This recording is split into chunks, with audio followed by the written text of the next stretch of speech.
자, 안녕하세요. 예. 이 남산골을 올라오신 수고 많으셨습니다. 오늘 아침에 교회를 들어오는데 입구에 이제 명동 그리스도교회 딱 보이고 문에 딱 들어오면 들어오자마자 또 교회 안내판이 나옵니다. 딱 오른쪽 오면은 또 계단 내려오자마자 교회 안내판이 보이고 여기까지 들어올 때마다 탁탁탁탁 교회 안내판을 보면서 들어오게 됩니다. 보면서 인생이라는 것도 이렇게 한꺼번에 다 사는 것이 아니라 오늘 성찬 제목처럼 하나님의 뜻을 우리가 다 할 수는 없지만 그날을 믿음으로 살다 보면 하나님의 뜻과 하나님의 길이 보이는 거겠구나 라는 생각을 하게 됐습니다. 오늘 날씨 쌀쌀한데요. 우리 아버님들 반팔 입고 씩씩하게 앉아 계시네요. 제가 오늘 긴팔에 양복 입었는데 반갑습니다. 저는 오늘 빌립보서 1장을 약속대로 하겠습니다. 주중에는 전문 강사를 모셔서 우리가 동영상으로 초청 강연을 듣고 주일에는 제가 말씀을 준비해서 함께 오늘은 큐티하는 마음으로 빌립보서 1장을 함께 보도록 하겠습니다. 말씀에 어떤 걸 붙이면 사족이 될 수 있는데 제가 그래도 조금 어떤 거 붙여서 살을 붙일 수 있는 부분이 있으면 제가 붙여서 한번 빌립보서 1장을 함께 볼 텐데요. 제목은 나에게는 사는 것이 그리스도이시니라는 제목입니다. 사도 바울이 자기의 삶을 감옥에서 이제 뒤돌아보면서 어차피 내가 그리스도고 그리스도가 내 안에 있기 때문에 나는 그냥 그분과 분리가 안 되는 삶이기 때문에 사는 것 자체가 그리스도이기 때문에 나는 죽어도 여한이 없다고. 죽으면 그리스도처럼 또 하늘로 올라가서 영원히 엑사이팅한 삶을 살 테니까. 그런 고백이거든요. 그래서 오늘 복음에 합당한 삶이라는 주제를 가지고 빌립보서 1장을 그냥 편히 한번 보도록 하겠습니다. 1장에 나와 있는 주요 구절들 중에 그래도 요점으로 이렇게 굳이 만든다면 세 가지 정도가 정리해 본다면 첫 번째가 이제 사도 바울이 빌립보 교회 형제자매들에게 여러분의 사랑이 더욱더 풍성해지길 바란다라고 기도하고 있거든요. 마지막에. 왜냐하면 사랑이 풍성해지면 굉장한 유익이 있습니다. 우리가 생각한 것보다 훨씬 놀라운 일들이 우리 삶에 벌어지게 됩니다. 그걸 알기 때문에 사도 바울은 그 사랑에 대해서 내가 기도하겠다고 더 풍성해지도록. 두 번째는요. 이제 감옥에 gat혔지만 오히려 감옥에 갇힌 일이 도리어 복음을 전파하는 데 도움을 줬다고 그랬거든요. 사도 바울은 삶의 관점이 딱 하나입니다. 이게 복음을 전파하는데 유익이 되는 거라면 손해봐도 좋고 고통을 당해도 좋고 감옥에 들어가도 좋고 항상 관점이 하나였습니다. 복음이 전해지는 거라면 내 삶이 어떻게 되든 그 방향이라면 나는 기쁘다고. 그게 두 번째 포인트고요. 세 번째는 빌립보 교회 형제자매들에게 어떻게 해서든 복음의 신앙을 지키기 위해서 한 마음이 되어 싸우라고 이제 당부하는 내용이거든요. 그래서 이 내용을 가지고 한번 보도록 하겠습니다. 자, 이 빌립보서를 보게 되면 빌립보서, 에베소서, 골로새서, 빌레몬서와 함께 바울 사도가 감옥에서 쓴 편지 4개 중에 하나가 바로 이 빌립보에 있는 형제 자매들에게 보낸 편지라는 빌립보서입니다. 원래 제목은 빌립보인들에게, 더 정확히 얘기하면 빌립보에 살고 있는 형제 자매들에게 라는 뜻이겠죠. 교회에게. 자, 세 번째 보면 옥중에서 감옥에서 기록된 것으로 믿기 어려울 정도로 그 편지 안에 나 너무 괴롭다. 죽을 지경이다. 정말 너무 고통스럽다. 날 위해 기도해다오가 아니라 감사와 찬양, 기쁨이 넘치는 편지가 바로 빌립보 편지입니다. 그래서 내용을 옛날에 이 교회 처음 왔던 선교사 중에 한 명이 빌립보서 1장, 2장, 3장, 4장을 다 외웠어요. 그래가지고 나는 이 내용이 너무 좋다고 통째로 다 외웠더라고요. 그만큼 내용이 참 놀랐습니다.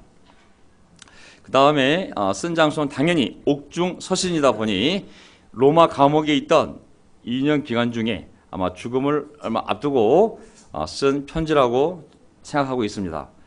그 다음에 서신서 가운데 많은 형제들이 사도들이 편지를 썼지만 형제자매들에게 그것이 성경으로 담겨 있지만 그 서신서 가운데 예수님의 성육신과 십자가 죽음을 가장 신학적으로 가장 잘 설명한 서신서라고 또 얘기되고 있습니다.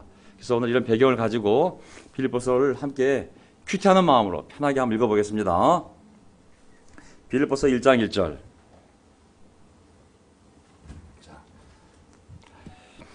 그리스도 예수의 종인 바울과, 자, 바울이 누구라고 했습니까? 자기 자신을? 그리스도 예수. 항상 삶의 중심을 예수를 두고 자기 자신을 인식을 합니다. 자, 디모데가 그리스도 예수 안에서, 어디 안에서의? 항상 그는 그리스도가 중심입니다.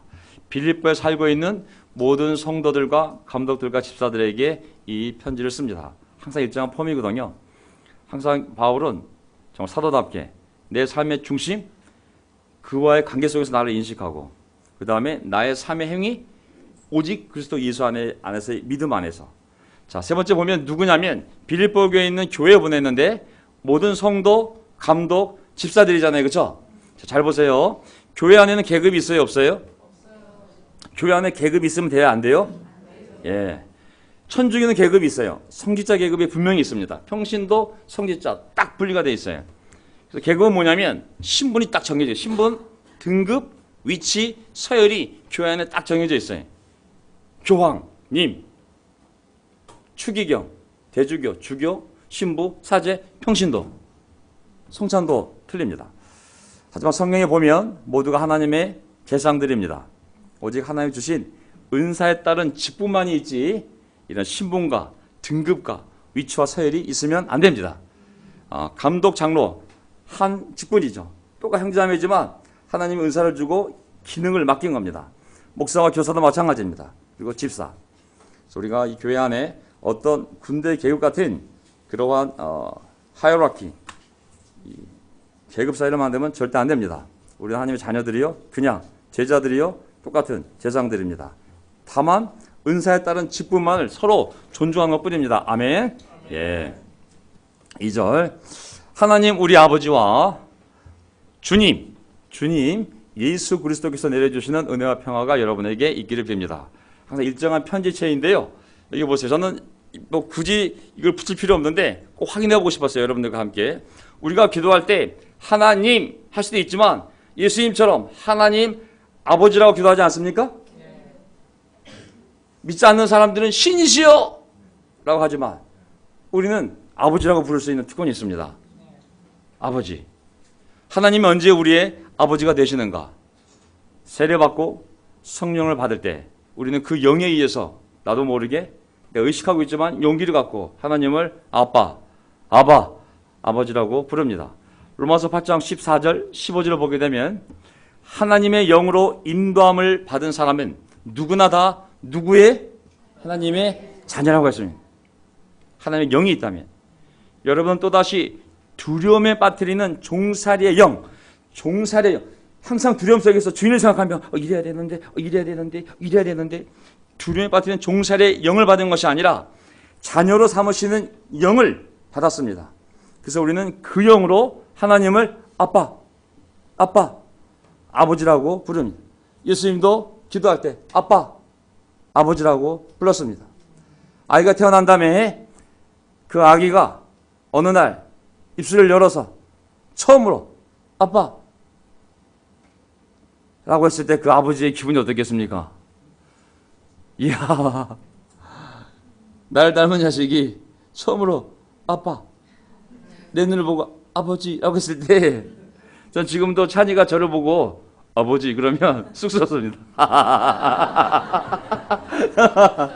야. 우리가 세례받을 때 하나님의 영으로 말미암아 그 하나님을 창조주 신이시여 위대하신 신이시여가 아니라 아버지라 부르며 하루를 시작할 수 있는 자녀가 되었습니다. 무한한 사랑으로 돌보시는 아버지이신 하나님, 거룩한 단어들만 늘어놓는 기도는 어떻게 보면 주인에 대한 종의 기도가 될 수가 있습니다. 우리의 기도는 아버지를 향한 아들과 딸로서의 기도입니다. 눈을 떴을 때 아버지, 저는 항상 그렇습니다. 차를 타고 눈을 떴을 때 아버지, 저 도인이에요. 그리고 기도 시작합니다. 두려움에 빠뜨리는 종살이의 영을 받은 것이 아니라, 잘 보세요. 이슬람교에서는 알라와 무슬림의 관계가 주인과 종의 관계입니다. 항상 두려움이 지배하는 관계인 거죠. 도대체 구원의 확신을 가질 수가 없습니다. 하라와 하지 말라만 있지 내가 천국에 들어가는지는 알라가 최종 결정하기 때문에 평생을 두려움과 불안 가운데 살아가게 하는 종교인 것이죠. 하지만 우리가 믿는 그리스도와 하나님은 그런 하나님이 아닙니다. 아멘. 날마다 그 신을 아버지라 부르며 눈을 떴을 때, 눈을 감을 때 아버지와 대화할 수 있는 그 하나님입니다. 3절 4절로 보세요. 나는 여러분을 생각할 때마다 나의 하나님께 감사를 드립니다. 내가 기도할 때마다 여러분 모두를 위하여 늘 기쁜 마음으로 간구합니다. 참 저는 이 구절들이 너무 따뜻한 생각이 들었습니다. 야, 참 사람을 생각할 때마다 감사한 마음이 떠오르고 기도할 때마다 그들 얼굴이 떠오르면 늘 마음이 저절로 기뻐지고, 야, 정말 이 바울과 이 교회의 관계는 정말 이 너무 놀라운 관계구나. 어떤 사람이 얼굴이 떠오르면 어이고, 옛날 과거 생각이 떠오르면 어이고, 정말 야, 그 얼굴이 떠올 때마다 감사를 드리고 그 얼굴이 떠올 때마다 늘 기쁜 마음으로 그들을 위해 기도할 수 있는 관계. 저는 이 관계가 너무 부럽습니다. 우리가 만들어가는 교회의 관계가 되기를 바랍니다. 왜냐하면 지금까지 교회 모습이 슬펐습니다. 교회를 세웠던 수고했던 모든 리더들, 정말 그들이 이 교회를 생각할 때 이런 마음이 되었으면 얼마나 좋을까요? 근데 왜 이런 마음이 생겼냐면, 야, 그게 내가 세운 교회야. 거기 집사도 내가 세웠고 인도자들도 내가 성경 공부했고 내가 다 세려줬고 이거 완전히 내가 세운 교회야 라서가 아니라 5절 보세요. 여러분이 첫날부터 지금까지 세례받은 첫날부터 지금까지 복음을 전한 일에 동참하고 있기 때문입니다. 그 왜 내가 그들 생각하면 기쁘냐면, 그들이 이렇게 세례받고 지금까지도 똑같은 마음으로 나랑 함께 내가 하고 있는 일을 똑같이 하고 있는 걸 보면서 난 정말 너를 생각할 때마다 너무 기쁘고 감사하다고. 6절, 선한 일을 여러분 가운데 시작하신 분께서 그리스도 예수의 날까지 그 일을 완성하시리라고 나는 확신합니다. 자, 이게 빌립보서잖아요. 이 빌립보 교회 형제자매들에게 쓴 편지입니다. 빌립보 교회가 유럽 지역의 기독교의 출생지라고 그랬어요. 유럽에서 제일 먼저 그리스도 교회가 세워진 곳이 바로 이 빌립보입니다. 이 내용을 다 알고 있어요. 우리는 최초의 신단은 자주 옷감 파는 루디아 아주머니와 그 가족들, 그 다음에 감옥 간수와 그의 식구들이 세례받고 빌립보의 교회가 세워졌습니다. 이 교회는 얼마나 따뜻한 마음이 많았냐면, 바울이 다른 지역에 가서 복음을 전할 때 돈이 없을 때 또 선물도 필요한 것도 보내주고, 또 이 교회에 있지 않지만 다른 지역에 가서 복음을 전할 때 사람도 보내주고 돈을 써서, 그리고 바울이 감옥에 갇혀 있을 때, 지금 갇혀 있을 때 에바브로디도라는 형제를 보내서 돈도 보내주고 걱정하지 말라고 모든 걸 다 지원해주고, 그리고 그 형제로 하여금 시중을 들게 한 교회가 바로 이 빌립보 교회입니다. 7절, 그러니 내가 여러분 모두를 이렇게 생각하는 것은 나로서는 당연한 일입니다. 당연한 일인 것이죠. 내가 여러분을 내 마음에 간직하고 있기 때문입니다. 여러분 모두는 내가 갇혀 있을 때나 복음을 변호하고 입증할 때 내가 받은 은혜에 동참한 사람들입니다. 내가 그리스도 예수의 심정으로 여러분 모두를 얼마나 그리워하고 있는지는 하나님께서 증언하여 주십니다. 아멘. 저는 이런 교회를 만들어가고 싶어요. 서로를 생각할 때 얼마나 그리운지, 정말 마음에 그 목소리와 얼굴이 간직되어서 생각하면 보고 싶고, 이런 따뜻한 공동체를 하나님 이 땅에 세우고 싶으지 않으실까요? 예. 9절, 내가 기도하는 것은 여러분의 사랑이 지식과 모든 통찰력으로 더욱더 풍성하게 되어서 여러분이 가장 좋은 것이 무엇인가를 분별할 줄 알게 되는 것입니다. 저는 한국 교회들 욕할 만 하나도 없습니다. 안타까운 심정이 들 뿐이죠. 태영 교회들이 다들 그 목사님이 정말 천막교회부터 시작을 해서 개척해서 힘들게 온 가족이 성도들과 함께 교회를 세워서 커진 다음에 떠나는 모습들이 하나같이 다 부끄러운 모습을 알 수가 있어요. 정말 너무 안타까워요. 정말 이런 구절처럼 비록 교회를 떠나 있어도 보고 싶고 그립고 사랑하는 관계를 서로 만들어가야 되는데, 교회를 세운 목사님 전별금을 20억 달라는 둥, 퇴직금으로 뭐 10억을 달라는 둥, 집을 줘야 한다는 둥, 이게 경제관계가 되는 모습을 보면 너무 안타깝습니다. 교회를 자식에게 넘겨주고, 참 너무 부끄러워요. 저기 보면 사도 바울은 뭐라고 얘기하고 있냐면, 내가 기도하는 것은 여러분의 사랑이 풍성해져서 정말 가장 좋은 것이 무엇인지를 분별하게 되어서 그 좋은 것을 네가 하고 누리기를 바란다고 했습니다. 교회가 계속 커가야 하는 것은 건물이나 재정이나 조직이 아닙니다. 사랑입니다.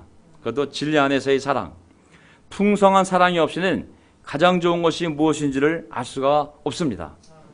사랑이 깊어지지 않고는 예수 그리스도를 통해 오는 의의 열매, 그것이 세례가 되었던, 회복이 되었던, 우정이 되었던, 선한 일들이 되었던, 사랑이 깊어질 때 그러한 열매가 늘어나는 거지.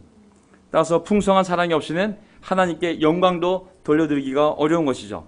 사도 바울의 기도는, 야, 너희들이 멀티플라이해서 많은 사람 세워주고 교회가 큰 교회 되길 바래가 아니라, 너희들 사랑이 풍성해져서 그 사랑으로 정말 하나님이 준 것들 중에 가장 좋은 것이 뭔지를 구분해서 그를 마음껏 실천하고 행하고, 그리하여 많은 열매를 맺고, 그래서 너희들의 풍성한 사랑을 말미암아 하나님이 많은 영광을 받기를 바란다라는 것이 그들을 위한 기도 첫 번째 제목이었습니다.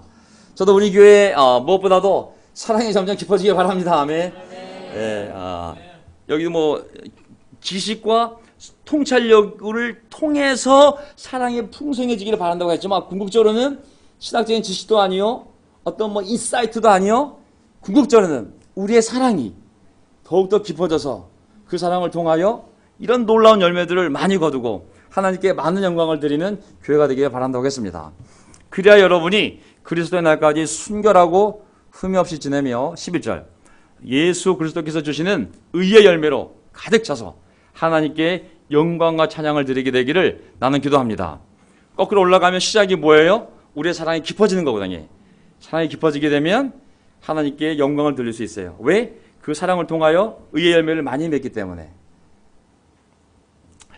자, 설명 보세요.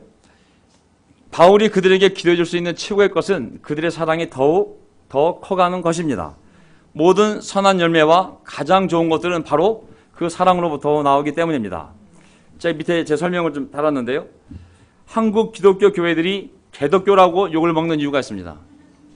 저는 댓글을 많이 봅니다. 인터넷 들어가서 사람들이 하는 말들을, 김영옥 씨가, 우리 김영옥 도사님이 기독교를 푼 게 있어요. 그것도 들어봅니다. 2시간짜리 동영상인데도 도대체 이 사람은 무슨 철학으로 기독교를 풀었을까? 동영상의 반이 욕입니다. 아주 쌍욕을 합니다. 쌍욕을.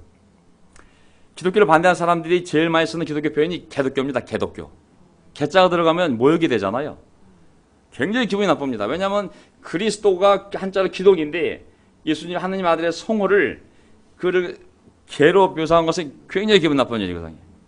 하지만 현실을 보면 참으로 우리가 정말 회개하고 또 노력해야 할 부분이 있는 것이거든요. 왜냐하면 희생을 치르는 사랑이 없이 이기적이고 교만한 신앙만이 있을 때 믿지 않는 자들은 그 공동체 안에 있는 기독교인들을 보고 예수는 오케이, 하지만 그리스도인들은 싫다는 표현들, 성경은 좋지만 교회는 싫다는 표현들, 이런 것들은 결국 우리가 교회 안에 정말 이 사도 바울의 바람처럼 사랑이 풍성해져서 그 사랑으로 많은 선한 열매를 맺게 바란다고, 그런 열매들이 부족했을 때 세상의 교회를 공격하는 표현이거든요. 예수는 좋지만 예수 사람들은 싫다고, 성경은 믿지만 교회는 믿지 않는다고. 우리가 그것을 바꾸기 위해서라도 빛과 소금으로 살아야 됩니다. 아멘. 형제자매 여러분, 내게 일어난 일이 도리어 복음을 전파하는 데에 도움을 준 사실을 여러분이 알아주기를 바랍니다. 내가 그리스도 안에서 감옥에 갇혔다는 사실이 온 친위대와 로마 병사들, 그리고 그 밖에 모든 사람에게 알려졌습니다. 사도 바울은 이제 감옥에 갇혀 있잖아요. 근데 편지를 쓰는데, 야, 이게 슬퍼할 문제만이 아니라고, 오히려 내가 감옥에 갇힌 일이 복음을 전파하는데 도움이 됐다는 것을 우리가 알아야 된다고. 내가 갇혔기 때문에 이 감옥에 오는 로마 관리들, 이 친위대 이 높은 사람들 내가 다 만날 수 있는 기회가 생겼다고. 그들과의 접촉점이 내가 감옥에 왔기 때문에 가능하게 된 것이라고.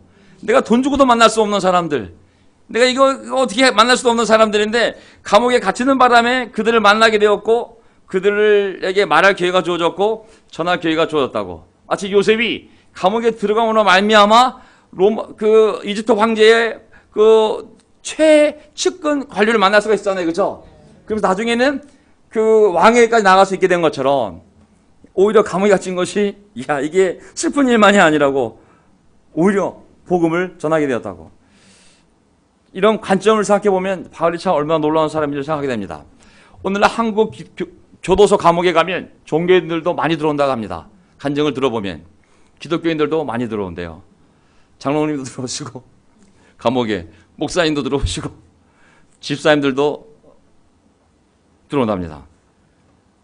주로 목사들은 제목이 가끔 들어오는데 제목이 교회 개척하고 하도 바쁘니까 무단 횡단보도 하다가 그냥 사람 치고 들어와가지고 구류되는 경우, 혼자 봉고차 몰고 바쁘게 짐 사다 보니까 가끔 들어온대요. 집사님 레벨은 자범들 수준에서도 많이 들어오고 죄다 집사니까 한국 교회들 안에 따라 처음으로 교회 가도 그날로 집사를 만들어주기도 하고 워낙 다. 하지만 바울이 감옥에 들어간 것은 그리스도 안에서 들어간 거잖아요. 복음을 전하다가 갇힌 것입니다. 중동 지역 이슬람 국가들은 이슬람 법으로 나라를 다스리는 나라들이 있어요.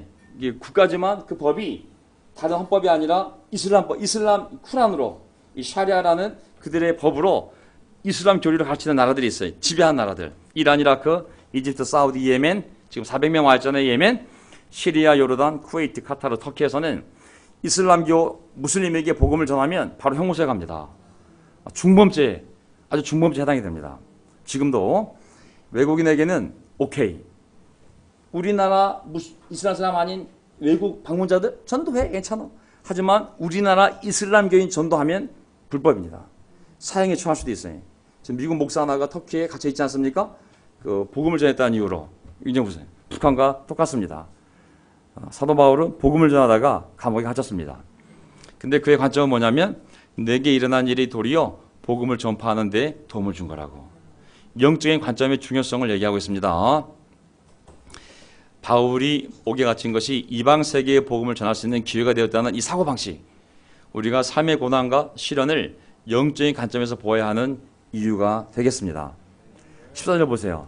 주님 안에 갇혀있는 형제자매 가운데서, 주님 안에 있는 형제자매 가운데서 많은 사람이 내가 갇혀 있음으로 말미암아 더욱 확신을 얻어서 하나님의 말씀을 겁없이 더욱 담대하게 전하게 되었습니다.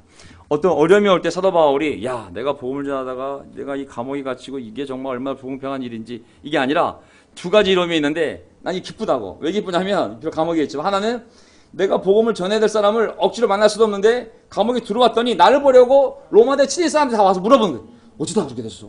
너 기독교가 뭔데? 너 좀 있으면 황제한테 가.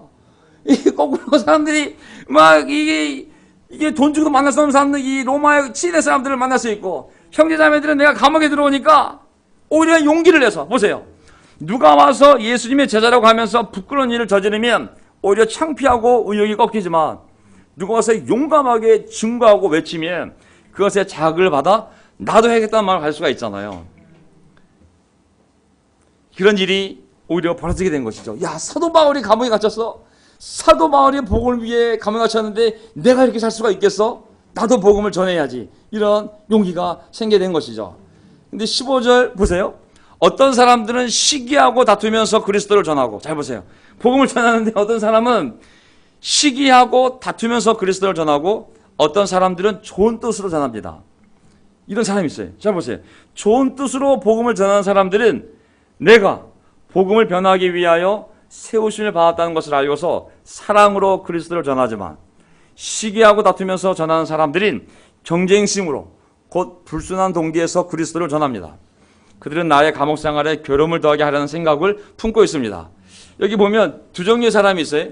복음을 좋은 마음으로, 어떤 사람은 시기하고 다투면서 불순한 동기로, 사랑으로 복음을 전하는 사람, 그냥 불순한 동기에서 사도 바울을 결계하려고 복음을 전하는 사람도 있다고 그랬어요. 놀라운 건 뭐냐면, 잘 보세요. 놀라운 건 뭐냐면, 그렇지만 어떻습니까? 거짓된 마음을 하든지 참된 마음을 하든지 어떤 식으로 하든지 결국 그리스도가 전해지는 것입니다. 나는 그것을 기뻐합니다. 앞으로도 또한 기뻐할 것입니다. 여기서 제가 배운 게 있어요. 자, 첫째, 관심의 초점이 자신이 아니라 오직 복음이 전해지는 데 있어요. 사도 바울은 뭐 사도 정도 수준이 되면 이런 거 돼야 되지 않겠습니까? 사도인데 복음을 듣는 사람은 그 복음을 전하는 자가 어떤 동기로 마음 상태로 전하는지 복음을 듣는 사람은 몰라요. 전하는 자의 마음 상태가 어떤가 보다는 복음이 사람들에게 전해지는 것 자체가 더 중요한 것이죠. 아시겠죠? 수동적으로 마지못해서 전했든 믿음 없는 마음으로 전했든 복음이 전해지는 것 자체가 중요하다는 것입니다. 아무것도 안 전해지는 것보다는 잘못된 마음으로라도 복음이 전해져서 사람들이 복음을 듣게 하는 것이 중요하다는 것입니다. 아멘.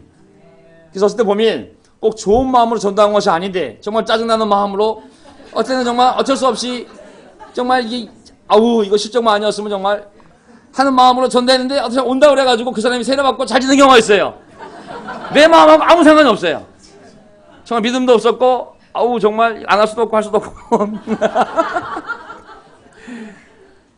근데도 그 사람이 와서 반응하고 세례받는 경우가 있지 않습니까? 내가 좋은 말 했던 사람 하루 종일 전도해도 안 오는 사람 너무 많아요. 그렇죠? 하지만 진짜 아무 믿음도 없었는데 그 사람이 교회에 와서 저 반응하고 너무 놀랍게 복음을 믿고 세례받을 수가 있는 것이죠. 근데 더 나아가서 사도 바울은 뭐냐면 내가 손해를 본다고 해도 내가 고통을 당하더라도 복음이 전해지면 나는 기쁘다는 거예요. 손해를 안 보고 고통도 안 당하고 복음이 안 전해지는 것보다 차라리 내가 고통을 당하고 손해를 보고 감옥에 갇히더라도 복음이 전해지면 그게 더 낫다는 거예요. 난 그거를 더 기뻐하겠다고 얘기를 한 것이죠.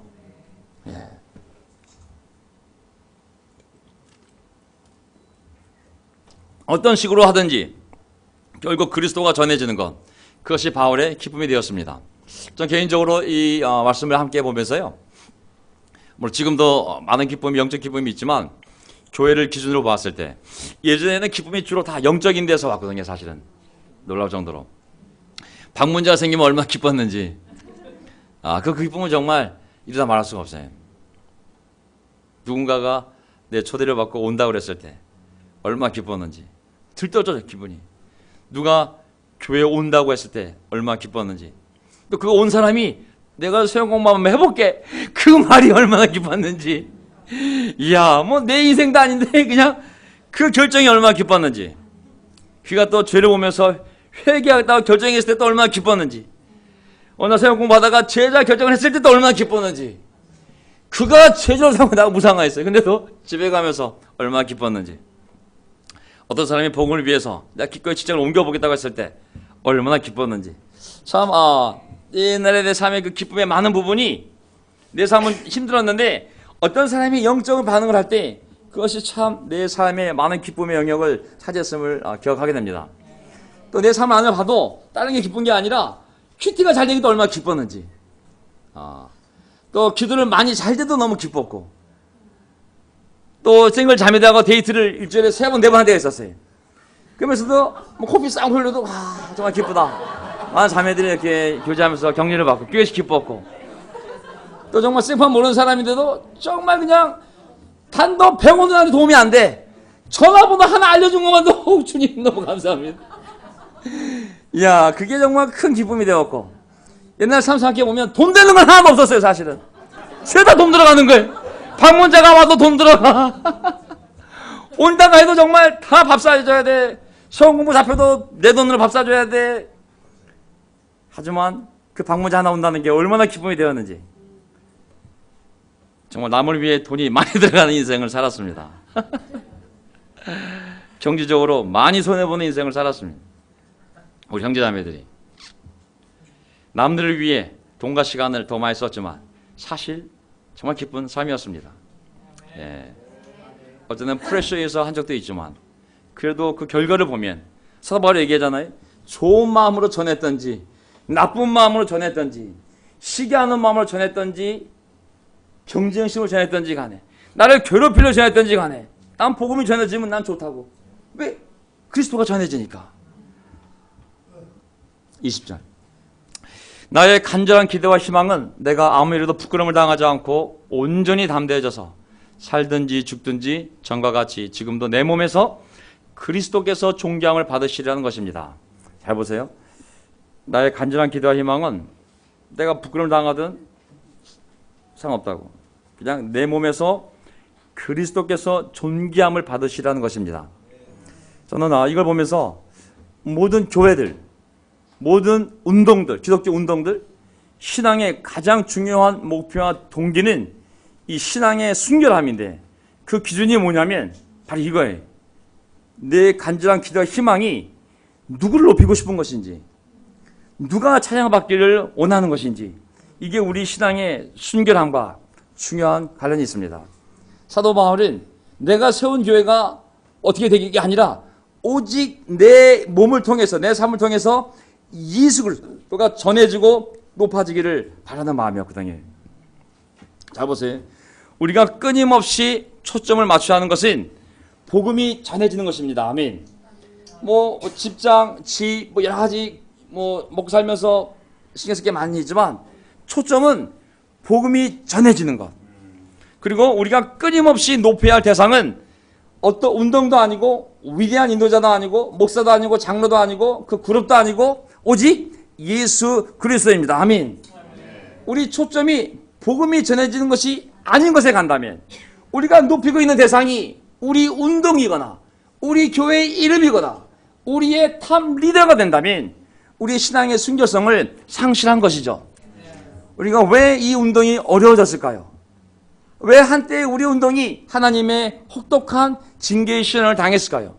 그것은 우리 삶의 초점이 그 순결한 그리스도의 복음이 아니라, 우리가 높이려는 그 대상이 예수 그리스도만이 아니라 그 어떤 다른 운동의 이름 그리고 사람이 되었을 때 하나님은 우리를 징계를 통해서 순결한 마음을 갖도록 허락하신 줄 믿습니다.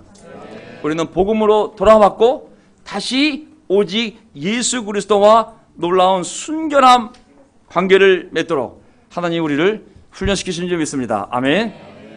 이런 성숙한 마음으로 계속 우리가 나아가기를 간절히 바랍니다. 명동 그리스도 교회 없어지면 어떻겠어요? 교회 이름 ICOC, KFC 뭐가 중요해요? 정말 예수 그리스도의 이름, 그 이름이 높여지는 게 중요하지. 우리 운동 이름이 높여지는 게 중요한 게 아니잖아요. 그렇죠? 우리 이름이 너무 높아져서 예수 그리스도 이름이 낮춰지면 그거야말로 부끄러운 일이 아니겠습니까? 21절. 나에게는 사는 것이 그리스도이시니 죽는 것도 유익합니다. 이게 오늘 제목이잖아요. 제가 그냥 어떤 추석서에 이 설명이 너무 잘 되어 있었어요. 그래서 그대로 따왔습니다. 그리스도를 위하여 사는 삶이라는 뜻이 아니라, 이 사는 것이 to live is Christ라는 단어가, 이 문장이 그리스도를 위하여 사는 삶이라는 뜻이 아니라, 그리스도가 내 삶의 구원자라는 뜻이 아니라 내 삶 자체가 그리스도라는 의미라는 거예요. 내가 그리스도와 세례받을 때 하나가 됐기 때문에 나와 그리스도 분리가 안 되는 거예요. 그리스도가 나고 내가 그리스도인 거예요. 이거 분리할 수가 없는 거예요. 영과 육이 분리가 안 되듯이 내가 세례받을 때, 성령이 내 안에 들어왔을 때 나는 이미 그리스도와 한 몸이 되었기 때문에 분리가 안 되는 거예요. 그리스도가 죽었을 때 나도 죽은 거예요. 사실은 내가 사는 것 같지만 그리스도가 좀 살고 있는 거예요. 지금 이 입이 내 것 같지만 이게 주님의 입이고, 이 귀가 내 것 같지만 주님의 귀고, 이 손발이 주님의 손발이고, 이 몸도 주님의 몸이라고. 사는 거 그 자체가 그리스도라고, 하나라고. 죽는 것도 유익하다고 그랬어요. 왜? 예수님이 죽었을 때 부활 승천해서 천국에서 아버지랑 함께 살고 있는 것처럼 나도 똑같이 그리스도처럼 죽으면 부활하고 승천해서 예수님처럼 새로운 몸으로 변화되어 천국에서 영원히 살면 이제 고생도 끝나기 때문에 엑사이팅한 삶이 될 거기 때문에 죽는 것도 나는 두렵지 않다고. 오히려 나에게 솔직히 미안하지만 유익하다고. 우리 차라리 더 유익하다고 얘기하고 있는 거죠. 마지막 결론 구절입니다. 27절. 여러분은 오로지 그리스도의 복음에 합당하게 생활하십시오. 그래야 내가 가서 여러분을 만나든지 떠나 있든지 여러분이 한 정신으로 굳게 서서 한 마음으로 복음의 신앙을 위하여 함께 싸우며, 또한 어떤 일에도 적대자들을 두려워하지 않는다는 소식이 나에게 들려오기를 바랍니다. 이것이 그들에게는 멸망의 징조, 여러분에게는 구원의 징조이며 이것은 하나님께서 하신 일입니다. 자, 이제 이게 결론이거든요. 오로지 그리스도의 복음에 합당한 삶을 살아가라고. 그리고 한 마음으로 복음을 지키기 위해서 함께 싸우라고. 적들을 두려워하지 말라고. 두려워하면 거꾸로 지가 멸망을 당한다고. 믿음을 지키고 적과 싸우라고. 자, 우리가 그분의 자녀로서, 하나님의 자녀로서, 또 예수님의 제자로서, 성령의 몸으로서 합당한 삶을 살아가야 됩니다. 두 번째, 서로 연합하여 복음 진리를 지켜야 됩니다. 자, 제가 설명을 한번 해봤어요. 우리가 연합하고 일치를 이루어야 하는 이유와 목적은 복음 진리를 지키기 위해서입니다. 사람이 조금씩 다를 수 있고 다를 수밖에 없습니다. 그러나 복음 진리를 지키기 위해서 믿는 자들이 협력하여 함께 싸워야 합니다. 다른 것으로는 다툴 수 있어도 복음 진리를 위해서는 하나님의 자녀들이 서로 싸워서는 안 됩니다. 동의하십니까? 네, 어저께 밤에 저는 일산에 갔어요. 일산에 수련회 하고 있거든요, 지금. 그래서 저기 파주에 수련회를 하길래 수련회 강사로 초빙이 돼서 어저께 가서 말씀을 전하고 왔습니다. 제가 그 형제매들 보면서 여러 가지 생각이 들었습니다. 뭉클한 마음. 정말 안 볼 때는 생각이 안 드는데 또 얼굴을 보면 또 새로운 마음이, 영적인 가족으로서의, 같은 운동 안에 있는 사람으로서의 애틋한 마음이 들게 됩니다. 그 어떤 것보다도 복음을 위해서라도 우리가 더 연합돼야 되고 더 힘을 합쳐야겠구나. 다른 걸 위해서가 아니라 오직 복음을 위해서라도 연합되고 서로 힘을 합쳐야 되겠구나. 제가 다른 기독교 종파들, 장로교, 감리교, 침례교, 정말 여러 가지 종파들이 있지만 이슬람교를 생각하면 그들과 연합돼야겠구나 생각이 듭니다. 구원의 교리는 우리의 방법과 틀리지만 그래도 적을 대적하고 정말 복음 진리를 지키기 위해서는 믿는 자들이 서로 연합해서 함께 싸우라는 것이 사도 바울의 부탁이잖아요. 서로 다른 게 다를 수 있지만 이 복음을 위해서라도 한 마음으로 좀 함께하여 신앙을 위해서라도 함께 마음을 합치라고. 우리가 다 다를 수밖에 없습니다. 아무리 비슷한 유형이라도 다 틀릴 수밖에 없잖아요. 하지만 복음 때문이라도, 세상 사람들에게 복음을 전하기 위해서라도, 복음을 지키기 위해서라도 그 다른 것을 서로 인정하고 서로 존중하고, 하지만 복음을 전하기 위해서라도 우리가 한 마음으로 싸워야 됨을 저는 생각합니다. 아멘. 저와 한 마음이 되어주시기 바랍니다. 아멘. 제가 말씀을 빗나가면 저랑 한 마음이 될 필요가 없어요. 하지만 제가 말씀 안에서, 그리스도 안에서 어떤 일을 하려고 할 때는 저는 여러분들이 저와 한 마음이 되기를 바라겠습니다. 그때 힘이 있어요. 제가 제 영광을 위하여 정도연의 교회를 세우고 정도연의 야망과 비전을 위하여 옛날 킴맥킨처럼 교회를 만든다면 한 마음이 아니라 떠나셔도 좋습니다. 떠나는 게 더 좋습니다. 사실 하나님에 대한 순결한 신앙과 인간의 야망은 나중에 분리될 수밖에 없네요. 사실은. 하지만 제가 그 야망과 저의 비전을 하기 위해서 이 교회를 이용하는 것이 아니라면, 정말 진리 복음을 위하여 제가 말씀을 통하여 어떤 방향으로 가고자 한다면 전 여러분이 기꺼이 한 마음으로 이 복음의 신앙을 위하여 함께 싸워주시기를 간절히 바랍니다. 우리 안에 대적하는 자들이 있지만 두려워하지 말라고 그랬습니다. 두려워하면 계속 물러서게 됩니다. 물러서면 결국은 맞서지 않으면 설명 보세요. 두려워하고 입을 다물고 모이지 않고 전하지 않으면 적이 점점 강해지게 되어 있습니다. 결국은 적이 강해져서 지금은 하나, 둘, 셋이지만 나는 점점 작아지고 점점 커지면 그 적에게 압도당하고 내 신앙이 흔들릴 수밖에 없습니다. 카운터명 보세요. 담대하게 맞서서 영적 싸움을 함께 벌려야 합니다. 믿음의 깃발을 꺾고 영적으로 점령해야 됩니다. 아멘. 이번 주에 용산역 제가 깃발 들고 갑니다. 아멘. 가슴문.